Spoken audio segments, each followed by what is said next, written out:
The NFC South is going to be a highly contested division in 2023. It feels like a lot of teams that are at about the same place right now. Let's start with the Tampa Bay Bucks and how they did in this draft. I gave the Bucks a B minus. I loved Kalijah Cansey in this draft. I can't wait to watch him play next to Vita Vea. It's brawn next to speed. Todd Bowles will be smiling ear to ear about that.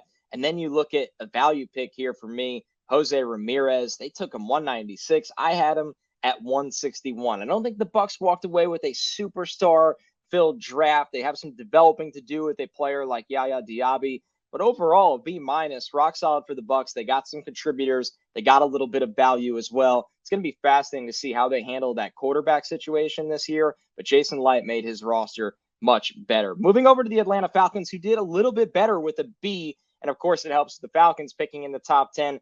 I get all the running back discourse, but Bijan Robinson is a phenomenal player, and he will be a workhorse for a team that's going to be able to run the ball because they doubled down. They went and took Matthew Bergeron, who's going to move from tackle, which he thrived at for Syracuse. He's going to play guard at the next level. One of the best run-blocking offensive linemen in this draft. That'll help Bijan Robinson. And then they got one more value pick here in Clark Phillips, who I valued in the top 50 at 49. They got him at 113.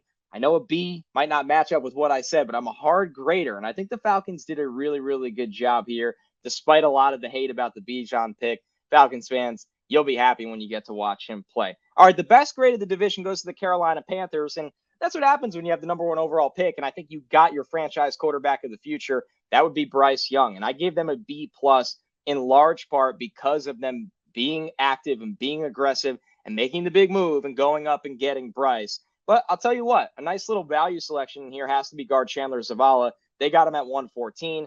I had him 78th overall. He was one of the better pass protecting guards in this entire draft. And that's going to be important to keep Bryce Young upright. It'll be fun watching him throw to a new target in Jonathan Mingo as well. So the Panthers a B plus. I think they're starting to really turn heads in this division when he leads things. Finally, one draft that I wasn't too hot on in this division has to be the New Orleans Saints. I understand they're banking on the talent of Brian Brzee, but he didn't play like a first rounder this year, and he had a lot of difficult circumstances to deal with off the field. But still, this is a big bet by New Orleans. They took a running back in the third round in Kendre Miller, who's a fine player, but with their state of their roster, I'm not sure they need to do that.